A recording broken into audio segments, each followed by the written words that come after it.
അഹിബ മൗലാന എന്ന് പറയുന്നത് കുറേ വർഷങ്ങൾക്ക് മുമ്പ് രൂപം കൊണ്ടിട്ടുള്ള ഒരു വാട്സാപ്പ് കൂട്ടായ്മയാണ്.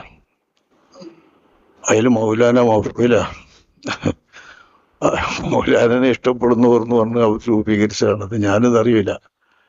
അത് രൂപീകരിച്ച് മാസങ്ങളാണോ വർഷങ്ങളാണോ എന്ന് എനിക്കറിഞ്ഞൂടാ.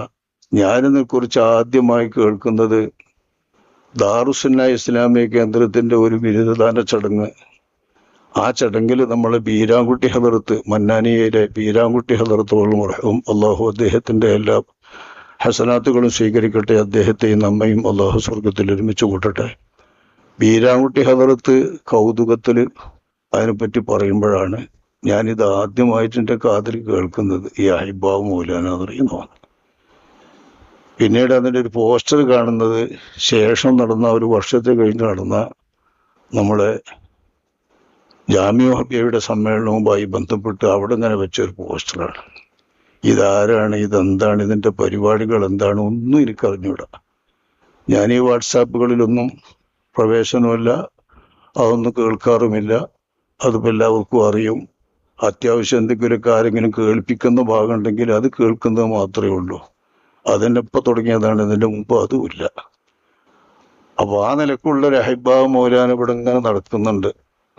വർഷങ്ങളോളം ഇത് നിലനിൽക്കുന്നു എന്ന് പറയുന്നത് തന്നെ ഒരു സംഗതി തന്നെയാണ്. സാധാരണ ഗതിയിൽ അങ്ങനെ ഒരു ഫാൻസ് എന്നൊന്നും പറയണമെന്നും സാധാരണ അങ്ങനെ നിലനിൽക്കാറില്ല. ഇതൊക്കെ പെട്ടെന്ന് കൊഴിഞ്ഞു പോകാനാണുള്ളത്. ഇതുകൊണ്ട് വലിയ നേട്ടം ഉണ്ടായിട്ടുണ്ട്. പിന്നെ ധാരാളം നേട്ടങ്ങൾ. ഒന്ന്, നമ്മൾ ജാമിയ ഹബിയയുടെ ഒരു വർഷത്തെ നിലനിൽപ്പ് അതിൻ്റെ റമദാനിലെ വഅദ് പരിപാടിയാണ്. ആ വഅദ് പരിപാടിയിൽ അഹിബ മൗലാന എന്ന ആ ഒരൊറ്റ ഗ്രൂപ്പിൻ്റെ പേരിൽ തന്നെ 4-5 ലക്ഷം രൂപ വർഷാന്തം അവർ പരിശ്രമിച്ച് ആ ഗ്രൂപ്പിലുള്ളവർ മാത്രമായി നമ്മുടെ ജാമിയ ഹബിയക്ക് തന്നുകൊണ്ടിരിക്കുന്നുണ്ട്. കുറച്ച് വർഷങ്ങളായിട്ട് ഇത് നടന്നുകൊണ്ടിരിക്കുന്നതാണ്. നമ്മളെ പുസ്തകങ്ങൾ, നമ്മുടെ കൃതികൾ, ഇത് ധാരാളം ആ ഇതിലൂടെ ചെലവഴിച്ചു പോകുന്നുണ്ട്. ഇങ്ങനെയുള്ള നേട്ടങ്ങളൊക്കെ നടന്നുകൊണ്ടിരിക്കുന്ന ഒരു വാട്സാപ്പ് കൂട്ടായ്മയാണത്.